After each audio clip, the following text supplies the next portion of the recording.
How to add TikTok to suggestions on iPhone. To get started, first of all go ahead and open up the Settings application on your phone.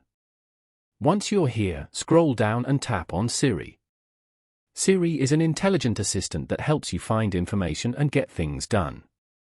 On this page, scroll down to the Siri app access at the end. Then, tap on Apps. From the Apps list, scroll down and tap on TikTok. Here, turn on the Learn from this app switch. This allows Siri to learn from how you want TikTok to make suggestions across apps. After that, go to the Suggestions section below, turn on all the switches as shown.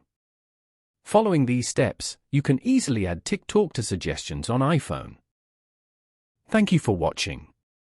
Please leave a like if this tutorial helped you, or leave a comment below if you have any questions related to the video.